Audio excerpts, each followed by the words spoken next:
Hi guys, my name's Lindsay and today we're going to take a look at an application of Pythagorean theorem. It's important to understand math, but it's more enjoyable to do math when you can actually see the application in the real world. So we've got Mike standing by in our plumbing shop. Let's just take a minute and head over to Mike. Hey, Mike here, and I'm at Mohawk College in the plumbing department, and we have a real-world application for Pythagorean theorem. I want to get from this point to this point, but I have to do it using a 45-degree angle. 45-degree angle is going to keep our system much faster than using 90s. So how do I find this hidden 45 travel? I'm going to have to employ Pythagorean theorem, and I want to look for an offset from my original center line here all the way across to the center of where my offset's going to end. And this is a 45-degree offset completed, and we'll see this in every single building on every job and basically employed every day of your plumbing life. So let's go to Lindsay now to figure out the math for this travel piece. Thanks, Mike. Okay, so let's take a look. We'll bring a still in of the photo that we just took with Mike. So if you take a look at that, you can see that he has a pipe coming from the top and a pipe coming from the bottom. And our plan here is to try to figure out how far, the distance between the top and the bottom pipe. So what I'm going to do is I'm actually going to get rid of that. I'm just going to draw that for you. So we have a pipe here and a pipe right here.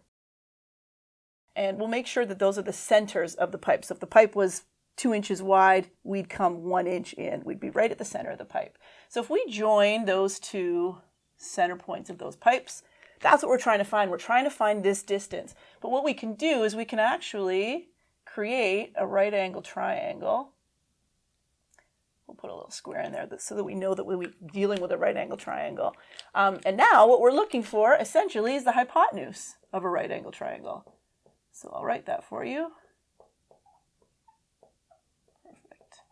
Okay, so this is what we're dealing with. We're trying to find the length here. Now something Mike did mention in that video is that he didn't want to run his pipes down and across. When he referenced 90s, that's what he meant. He didn't want to run his pipe like this. That's not very efficient of a system. He actually wants it to run his pipe this way, and he said that he wanted to run them as 45s.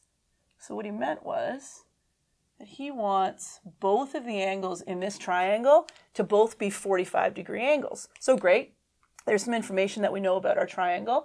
And something else that we know is if this is a 45-degree angle and so is this, the opposite side across from this 45-degree angle, so that'd be this side, and the side across from this 45-degree angle, so that side, they would be the same.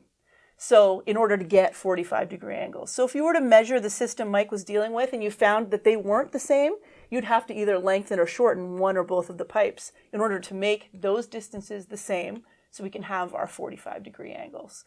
So let's say that we did that and we measured and we came up with a measurement of 10 inches. And if we did that for one side, we'd have the same for the other. We've got two sides now that are 10 inches. And if we want, we could call this side A and call this side B. And if you're looking above me, Pythagorean theorem's listed right there. It's written lots of different ways. You've maybe seen a squared plus b squared equals c squared. The way I've written it is h squared equals a squared plus b squared. H is the hypotenuse. It's this side right here. And it's really important that that h is on one side of the equation on its own, and the a and b are on the other side. So let's use that equation now. We have our h value we don't know, so let's just leave that as h. But our a value is 10, so let's put that in there. We'll square it. And our b value is also 10 in this situation, like we talked about. So now I've got a situation where I've plugged two of my three variables in, but I don't really care what h squared is. I want to know what h is. So in order to get rid of that squared, I need to take the square root of both sides, really. These two cancel each other out. So I'm left with just an h by itself, which is what I was looking for. So h is the square root of 10 squared plus 10 squared. Something that's important to think about here is making sure that you square the 10 and add it to 10 squared. Get the answer under the square root sign before you calculate that final square root.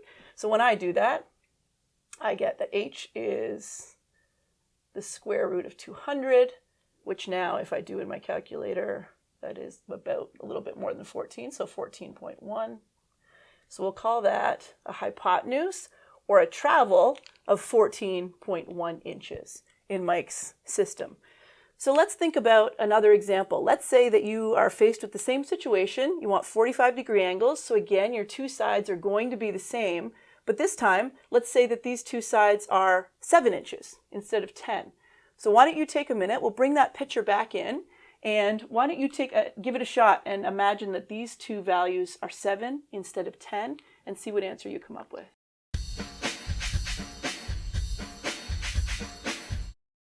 All right, guys, hopefully you tried that, and this time you tried with 7s. So let's put our 7 inches, and we put 7 inches on both sides of this triangle. Sides would be equal because we know our angles are 45 degrees. They're equal as well.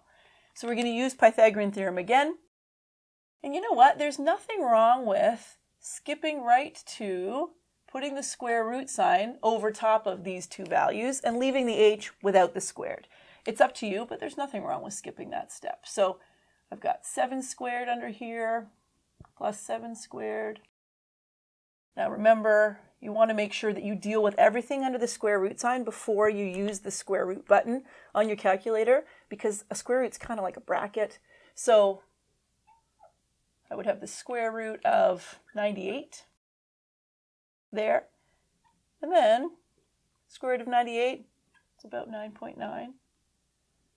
So 9.9 inches would be the length of the travel piece in this situation, given that both sides were 7 inches, and again, both angles were 45. So hopefully that gives you a bit of an idea as to why Pythagorean theorem is so important, because there's lots of places in the world that you're going to see something like that, and in Mike's shop is just one of them.